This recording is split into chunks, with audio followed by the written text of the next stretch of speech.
আরব আমিরাত ও পাকিস্তান সিরিজ সামনে রেখে মিরপুরে দ্বিতীয় দিনের মতো অনুশীলন করেছে বাংলাদেশ দল। এদিন 4 কোচের অধীনে অনুশীলন করেছেন তাওহিদ হৃদয় ও জাকের আলী অনিক। দীর্ঘক্ষণ এই দুই ক্রিকেটারের ব্যাটিং সমস্যা নিয়ে কাজ করেছেন হেড কোচ ফিল সিমস ও সিনিয়র সহকারী কোচ সালাউদ্দিন। এছাড়া মাঠের অনুশীলন না করলেও এদিন জিম সেশন করেছিলেন মুস্তাফিজুর রহমান। কোচ 4 জন, ক্রিকেটার মাত্র 2 জন। এভাবেই হয়েছে আরব আমিরাত ও পাকিস্তান সিরিজের দ্বিতীয় দিনের অনুশীলন। এদিন সকাল থেকেই বৃষ্টির আভাস। মেঘাচ্ছন্ন আকাশই হয়তো ক্রিকেটারদের মাঠে না আসার বড় কারণ। বিসিবি থেকে আমন্ত্রণ পেয়ে দ্বিতীয় দিনের অনুশীলন কভার করতে যায় গণমাধ্যম কর্মীরা। দীর্ঘক্ষণ অপেক্ষার পর 15 মিনিটের জন্য বিসিবি খুলে দেয় মূল গেট। মাঠে গিয়ে সেন্টার উইকেটে দেখা মেলে তাওহিদ হৃদয় ও জাকের আলী অনিকের। টাইগারদের 16 সদস্যের স্কোয়াডে মিডল অর্ডার বলতে আছেন কেবল তাওহিদ হৃদয়। তার কাঁধে তাই দায়িত্বটাও অনেক বেশি। তবে হৃদয়ের অফসাইডের দুর্বলতা ঠিকই চোখে পড়েছে হেড কোচের। তাই তো এদিন সুযোগ পেয়ে তাওহিদ হৃদয়ের সমস্যাগুলো নিয়েই কাজ করেছেন ফিল সিমন্স। প্রতিটা শটের পরই কোচ তাকে দিয়েছেন নানা দিক নির্দেশনা। শুরুতে কিছুটা ঝামেলা হলেও পরে কোচের পরামর্শ রপ্ত করে ফেলেছেন ডানহাতি ব্যাটার। অফসাইডে বেশ কিছু দৃষ্টিনন্দন শট খেলে পেয়েছেন সিমন্সের ভাবা। এছাড়া কোচ সোহেল ইসলামও পরামর্শ দেন হৃদয়কে। ফিল সিমন্স পুরোটা সময় ব্যস্ত ছিলেন কেবল তাওহিদ হৃদয়কে নিয়েই। অন্যদিকে সিনিয়র সহকারী কোচ সালাউদ্দিন লম্বা সময় কাজ করেছেন প্রিয় ছাত্র জাকের আলী অনিককে নিয়ে। টায়ার দিয়ে ফিল্ডিং সেট করে তার সামনে ছুড়ে দিয়েছেন একাধিক চ্যালেঞ্জ। কোচের কথা অনুযায়ী কাজও ঠিকঠাক মতো করেছেন এই ব্যাটার। এদিন আগ্রাসী ব্যাটিং অনুশীলনী করতে দেখা গেছে জাকেরকে। ফিনিশিংয়ে তার কাছে এমন ব্যাটিংয়ের প্রত্যাশাই টিম ম্যানেজমেন্টের। এ দুজন মাঠে অনুশীলন করলেও মুস্তাফিজ দিনটা পার করেছেন জিমে। এছাড়া ইমন, শরীফুল, শামীম, তানভীর, তানজিম সাকিবরা এ দলের সঙ্গে এখনও সিলেটে। জিম্বাবুয়ে সিরিজের পর বিশ্রামে আছেন নাজমুল হোসেন শান্ত। আর পিএসএল রিশাদ নাহিদ রানা তবে প্রথম দিন অনুশীলন করলেও এদিন আসেননি সৌম্য সরকার, তানজিদ তামিমরা। দেখা মেলেনি লিটন দাসেরও। তবে এরই মাঝে শেষ হয়ে যায় বিসিবির নির্ধারিত 15 মিনিট। এমনকি মিডিয়ার জন্য নির্ধারিত জায়গা থেকেও বের করে দেয়া হয় গণমাধ্যম কর্মীদের। এরপর গোপনীয়তার মধ্যে চলে দুই ক্রিকেটারের অনুশীলন। ইনজুরি কাটিয়ে শ্রীলঙ্কার বিপক্ষে সিরিজে মাঠে ফিরছেন টাইগার পেসার তাসকিন আহমেদ। আপাতত করা লাগবে না সার্জারি। লন্ডনে স্পোর্টস সার্জন, স্পোর্টস সাইকোথেরাপিস্ট ও গোড়ালি বিশেষজ্ঞদের পরামর্শ শেষে নিশ্চিত করেছেন বিসিবি চিকিৎসক দেবাশিস চৌধুরী। দেশে ফিরেই শুরু হবে তাসকিনের রিহ্যাব। পুরোপুরি সেরে উঠতে সময় লাগবে প্রায় 1 মাস। 1 দশকের বেশি আন্তর্জাতিক ক্যারিয়ার। মাঠে যতটা ক্ষিপ্র তাসকিন, 22 গজে যতটা লড়েছেন প্রতিপক্ষের বিপক্ষে, মাঠের বাইরে আরেকটা লড়াই ছিল ইনজুরির সঙ্গে। পেসারদের ইনজুরির সাথে সখ্যতা নিয়মিত হলেও তাসকিনের বেলায় যেন ছিল একটু বেশি। সময়ের সঙ্গে পাল্লা দিয়ে বয়সও বাড়ছে ঢাকা এক্সপ্রেসের। তাই তো ওয়ার্কলোড ম্যানেজমেন্টের আওতায় সোনার ডিম পাড়া হাঁসকে বেশ রয়েসই খেলাচ্ছে বিসিবি। কিন্তু বিপত্তিটা বাধে গেল বছরের অক্টোবরে, যখন থেকে গোড়ালিতে ব্যথা অনুভব করছিলেন তাসকিন। সেই ব্যথা নিয়ে খেলেছেন বিপিএল চ্যাম্পিয়ন্স ট্রফি কিংবা ডিপিএলে। তবে ধীরে ধীরে ব্যথা বাড়তে থাকে।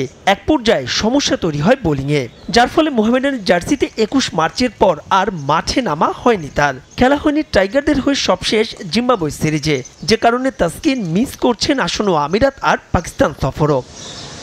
উন্নত চিকিৎসা আর পরামর্শের জন্য গেল 27 এপ্রিল লন্ডনে যান তাসকিন। সঙ্গে ছিলেন বিসিবির প্রধান চিকিৎসক দেবাশিস চৌধুরী। বিলেতে স্পোর্টস সার্জন, স্পোর্টস সাইকোথেরাপিস্ট ও গোড়ালি বিশেষজ্ঞ চিকিৎসকের সম্মিলিত দলের সঙ্গে একাধিক দফা সেশনের পর পাওয়া গেল স্বস্তির খবর। জানা গেছে এখনই কোনো সার্জারির প্রয়োজন নেই টাইগার পেসারের, তবে যেতে হবে পুনর্বাসন প্রক্রিয়ার মধ্য দিয়েই। আপাতত সার্জারি লাগছে না তাসকিনের। তার জন্য এখন সবচেয়ে উপযুক্ত পদ্ধতি হচ্ছে রক্ষণাত্মক, অর্থাৎ অপারেশন ছাড়াই চিকিৎসা। তার পুনর্বাসন কর্মসূচি এমনভাবে সাজানো হয়েছে যাতে ধীরে ধীরে তার ফিটনেস ফিরে আসে এবং টেন্ডনের সমস্যাটিও নিয়ন্ত্রিত থাকে। আমরা তাসকিনের উন্নতির ব্যাপারে আশাবাদী। ঢাকায় ফিরে বিসিবির মেডিকেল ও ফিজিক্যাল সাপোর্ট স্টাফদের নিয়ে পুনর্বাসন প্রক্রিয়া শুরু হবে তাসকিনের। সব ঠিক থাকলে 1 মাসের মধ্যে পূর্ণ উদ্যমে মাঠে ফিরতে পারবেন তিনি। অর্থাৎ জুনের দ্বিতীয় সপ্তাহে শ্রীলঙ্কার বিপক্ষে পূর্ণাঙ্গ সিরিজেই পাওয়া যাবে তাকে। তবে ক্যারিয়ারের বাকিটা সময় ইনজুরি বিষয়টি মাথায় রেখেই সতর্কতার সঙ্গে খেলতে হবে তাসকিন আহমেদকে। ভবিষ্যতের ভাবনাকে প্রাধান্য দিতে গিয়ে বর্তমানের ক্ষতি করছেন কিনা লিপু রাজ্জাকের নির্বাচন প্যানেলের কাছে এমন প্রশ্ন তুলেছেন বিসিবির সাবেক প্রধান নির্বাচক মিনহাজুল আবেদিন নান্নু। তিনি বিস্মিত বিপিএল এর সেরা পারফর্মার মেহেদী মিরাজকে টি-20 দলে না রাখায়। ঘরোয়া কোনো পর্যায়ে অধিনায়কত্ব না করা শেখ মেহেদীকে সহ অধিনায়ক করারও সমালোচনা করেছেন তিনি। তবে নতুন অধিনায়ক লিটন দাসকে নিয়ে উচ্ছ্বসিত নান্নু। ইম্পর্টেন্ট বলি, ভ্যালুয়েবল বলি আমাদের জাতীয় দলের জন্য। টি-20 প্ল্যানিংয়ে একটু ব্যাকফুটে আছেন, বাট তিনি ডেফিনেটলি যে কোনো সময় যে কোনো পরিস্থিতিতে অ্যাডাপ্ট করার জন্য একটা চমৎকার খেলোয়াড়। মিরাজকে টি-20 দলে না রাখার যে কারণ ব্যাখ্যা করেছেন প্রধান নির্বাচক, সেটা কতটা যৌক্তিক তা তর্ক সাপেক্ষ। টপ পারফর্মার হয়েও মিরাজ দুর্ভাগা নাকি বৈষম্যের শিকার, এ নিয়ে দ্বিধায় থাকতেই পারেন এই টাইগার অলরাউন্ডার। বোর্ডের কেন্দ্রীয় চুক্তিতে এই ক্যাটাগরিতে থাকা মিরাজ সবশেষ বিপিএল এর সেরা পারফর্মার। ওপেনিং থেকে লোয়ার অর্ডার সব জায়গাতেই ব্যাট করতে পারার সুখ্যাতি আছে তার, আছেন দারুণ টাচেও। সবশেষ জিম্বাবুয়ে সিরিজও হয়েছেন ম্যান অব দ্য টুর্নামেন্ট। অথচ সেই মিরাজই নেই আমিরাত আর পাকিস্তানের বিপক্ষে ঘোষিত টি-20 স্কোয়াডে। এটা তো ওর জন্য খুবই দুঃখজনক একটা ঘটনা, কারণ ম্যান অব দ্য টুর্নামেন্ট যে ভার্সনে খেলতে যাচ্ছি আমরা, এবং 2026-এ যে ভার্সনে আমরা ওয়ার্ল্ড কাপ খেলবো, এবং আমাদের এখানে one of the best tournament BPL যেটা টি-20 ফরম্যাট, এই জায়গায় ম্যান অফ দ্য টুর্নামেন্টকে আমরা দলের বাইরে করে দিয়েছি। আমার মনে হয় ওর থাকা উচিত ছিল। এবং এখন যে কজন আমাদের অলরাউন্ডার আছে সাকিব যাওয়ার পরে, ও the one of the best. তো এই জায়গায় কিন্তু টি-20 ক্রিকেটটা এমন একটা ক্রিকেট, এখানে কিন্তু অলরাউন্ডার দরকার। আপনার পুরোপুরি 4 ওভার ডিপেন্ড করে কিন্তু আপনার দল গঠন করা একটা অজুহাত দেওয়া, এটা ঠিক না। এখানে পরিকল্পনাটা দীর্ঘমেয়াদী আপনি করবেন, কিন্তু আপনাকে প্রেজেন্টটাকে নিয়ে ভাবতে হবে সবার আগে। কারণ এই জায়গায় আপনাকে দেখতে হবে যে এভরি মান্থে কিন্তু একটা না একটা সিরিজ চলতেই থাকে। এই জায়গায় কিন্তু 85% আমাদের একই ধরনের খেলোয়াড় কিন্তু পার্টিসিপেট করে। তো এই জায়গায় আমাদের বেস্ট প্লেয়ারের বেস্ট ফর্মটা যদি থাকা অবস্থা যদি আমি ওকে ইউটিলাইজ না করি, আমি তো রেজাল্টটা পাওয়া আমার জন্য ডিফিকাল্ট হয়ে যায়। লিপু রাজ্জাকের এই দল নিয়ে বিতর্ক আছে আরও। কখনোই ঘরোয়া টুর্নামেন্টে দলকে নেতৃত্ব না দেয়া শেখ মেহেদীকে বানানো হয়েছে সহ অধিনায়ক। অথচ লিটনের সঙ্গে অধিনায়ক হওয়ার দৌড়ে যিনি ছিলেন, সেই তাওহিদ হৃদয়কে নেওয়া হয়নি বিবেচনায়।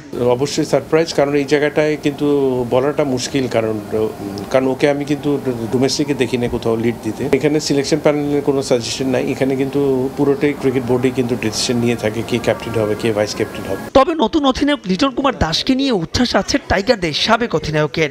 নান্নুর মতে নেতৃত্বে সফল হবেন এলকেডি। 26 পর্যন্ত যেহেতু অলরেডি বোর্ড ওকে দায়িত্ব দিয়ে দিয়েছে, আমি মনে করি ওর কাছে যথেষ্ট ক্যাপাবিলিটি আছে ভালো ফ্রন্ট লাইনে থাকে লিড দেওয়ার, এবং ও যথেষ্ট কিন্তু রিড করতে পারে প্লেয়ারের। আমি যথেষ্ট কনফিডেন্ট ওর অবশ্যই ভালো লিড দিতে পারবে এবং নিজের পারফরমেন্সটাও সবার ঊর্ধ্বে রাখবে। হান্নান সরকার পদত্যাগ করায় নির্বাচকের একটা পদ অনেকদিন ধরে খালি পড়ে আছে। ব্যস্ত শিডিউলকে সামনে রেখে তাই দ্রুততম সময়ের মধ্যে আরও একজন নির্বাচক নিয়োগের পরামর্শ মিনহাজুল আবেদিন নান্নুর। সিলেক্টরদের দেখলে এটা এজিলিটি বাড়ে। নির্বাচনের প্রস্তুতি শুরু বিসিবিতে। তবে আসন্ন নির্বাচন ও গঠনতন্ত্র সংস্কারের জন্য জাতীয় ক্রীড়া পরিষদকে এখনও চিঠি পাঠায়নি বিসিবি, যে কারণে প্রশ্ন উঠেছে কোন গঠনতন্ত্র মেনে অনুষ্ঠিত হবে আসন্ন নির্বাচন। এতে শঙ্কার মুখে নির্ধারিত সময়ে বিসিবির গঠনতন্ত্র সংস্কার প্রক্রিয়াও। বেজে উঠেছে বিসিবির নির্বাচনী দামামা। অক্টোবরের মধ্যে দায়িত্ব বুঝিয়ে দিতে হবে নতুন নির্বাচিত কমিটিকে। তবে এর আগে আরও একটি গুরু দায়িত্ব রয়েছে ফারুক আহমেদের বোর্ডের। দায়িত্ব নেয়ার পর বিসিবির গঠনতন্ত্র পরিবর্তনে জোর দেয় বোর্ড সভাপতি। কার্যক্রমও অনেক দূর এগিয়ে নিয়ে যায় নাজমুল আবেদিন ফাহিমের নেতৃত্বে গঠিত 5 সদস্যের কমিটি। তবে বিসিবির কাউন্সিলে ক্লাবের প্রতিনিধিত্ব কমানোর প্রস্তাবে ঢাকা ক্লাবগুলোর বাগড়ায় পড়ে স্থগিত করা হয় গঠনতন্ত্র সংশোধনী কার্যক্রম। এরপর আর আলোর মুখ দেখেনি গঠিত কমিটির প্রস্তাবিত সংশোধন খসড়া। নির্বাচনের 5 মাস বাকি থাকতে এখনো ধীরে চলো নীতিতেই চলছে ফারুক আহমেদের বোর্ড। এমনকি কোন গঠনতন্ত্র মেনে আগামী নির্বাচন অনুষ্ঠিত হবে তাও জানানো হচ্ছে না, কারণ বর্তমানে বিসিবি এখন ব্যস্ত মাঠ ও মাঠের বাইরের ইস্যু সামাল দিতে। ম্যাক্সিমাম স্বাধীনতা দেওয়ার চেষ্টা করব। বিসিবির নির্বাচন নিয়ে অনেকে সমীকরণ মেলানোর চেষ্টায় থাকলেও গঠনতন্ত্র সংস্কার ও নির্বাচন নিয়ে জাতীয় ক্রীড়া পরিষদকে এখন পর্যন্ত কিছুই জানায়নি ক্রিকেট বোর্ড, কারণ সংস্কারের অনুমোদন আসবে এনএসসি থেকেই। আমরা এটা তো চিঠি এখনো পাইনি, আর দ্বিতীয় বিষয় হলো যে তাদের গঠনতন্ত্র সংশোধনের উদ্যোগটি এখনো আমরা এই জাতীয় তথ্য অফিসিয়ালি পাইনি। গঠনতন্ত্র সংশোধন মোটেও সহজ হবে না বিসিবির। সংস্কার প্রক্রিয়াটাও বেশ জটিল এবং সময় সাপেক্ষ। তাই নির্বাচনের আগে গঠনতন্ত্র সংস্কার নিয়েও দেখা দিতে পারে অনিশ্চয়তা। প্রস্তাবিত সংশোধনটা এজিএমে প্লেস হবে। যদি সংখ্যাগরিষ্ঠ মতামত সংশোধনের পক্ষে না থাকে তাহলে প্রস্তাবটি সেখানেই শেষ।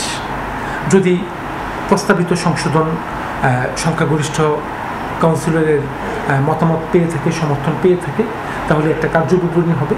কার্যবিবরণী করে অফিসিয়ালি এনএসসির কাছে প্রস্তাব আসবে।